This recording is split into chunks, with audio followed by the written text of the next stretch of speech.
Hi, I'm Tim. Welcome to Watchbox, and thanks for logging on. If you love this watch, email me, Team Mosso at thewatchbox.com. It's in the description below. Your purchase and pricing email question line for buying this or any watch you see on any Watchbox platform. Email me for pricing, tmosso at thewatchbox.com. Today we're discussing a watch that launched in 2019, the latest version of the standard automatic Royal Oak. This is the Royal Oak 15500OR in rose gold. So, self-winding, 70-hour power reserve, surface swimmable, lots of lume, and a glorious heritage. Let's start with the fit. It's 41 millimeters in diameter. It's 10.5 millimeters thick. From lug to lug, if you just measure the case, it's 50.5 millimeters. But if you measure the end length to end length, the rigid distance across the wrist, then the total distance across the wrist is 52.9 millimeters. Throw it on my wrist, which is a rather compact 16 centimeters circumference. I could definitely wear it, but you got to remember that because of the integration of bracelet and case, every Royal Oak since the first one in 1972 has worn larger than its rated size. So I encourage you to think of this as more of a baby offshore than a large Royal Oak. Imagine it as a 43 millimeter round watch, and you get a sense of how it fits. Now, it's not thick. Being 10.5 with a sloped bezel, it will fit underneath a dress cuff, but I recommend this watch for a wrist no smaller than 15 centimeters circumference. Okay, on to the feel. We talked about fit. The feel is of extraordinary value and premium quality. This is a watch that has solid, massive links, a massive case, a thick gauge clasp. Taking a quick look, you can see how it's all hand finished by holding the component directly against the tools used to create the satination and the polish. You have a lovely little bevel. It expands over the lug hoods and then continues perfectly along the shoulders of the links. The outer face of the links vertically satinated. You'll appreciate that the tops of the links are also satinated, but when you look between, you can see that little polished ends to the intermediate links are hiding inside the bracelet. And then there's a lovely beveling of each link to sort of transition from the link top into the gap. So there's a lot of detail going on here. That's one of the reasons it takes 9 to 11 hours to hand finish these metal Royal Oak bracelets.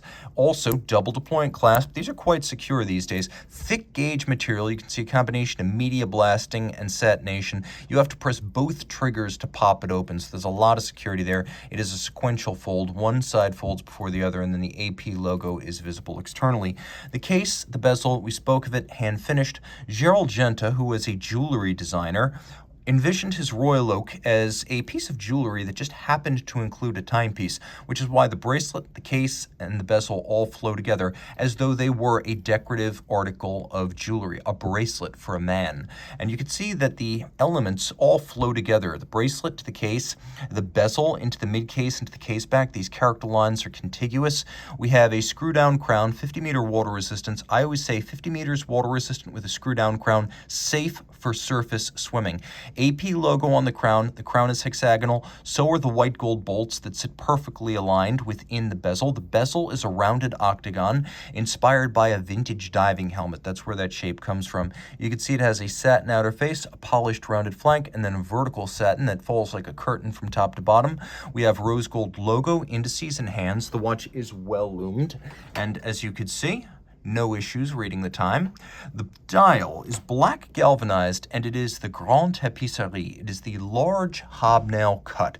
Audemars Piguet since 2012 has made these dials in-house, but they keep making them the traditional way, using a pantograph that takes a big template of the dial's hobnail with the textures that run across, and then that big template is followed by the pantograph, which etches the exact same pattern onto a small brass blank, which becomes this dial, which is then galvanized black. A lot of changes from the 15400 to the 15500. The big ones are the movement and the dial, and the biggest upgrade to the dial is the absence of the word automatic down at 6 o'clock. Other changes, yes, but you can cross-compare in my other videos. Just note this dial is cleaner. We have functionality, including hacking seconds,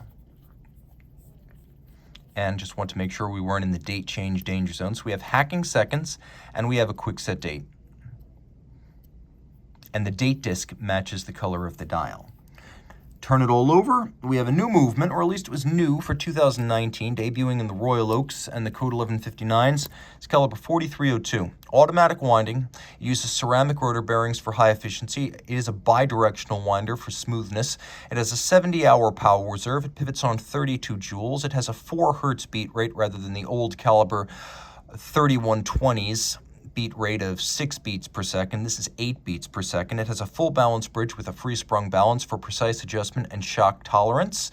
And of course, you could see it as a much larger movement than the old 3120. Caliber 3120, though it was an in-house caliber, was only 26.6 millimeters across. This is 32 millimeters across, so it gives you a much fuller display case back and a better match between case size and movement size. You could see that the rotor features a polished AP logo.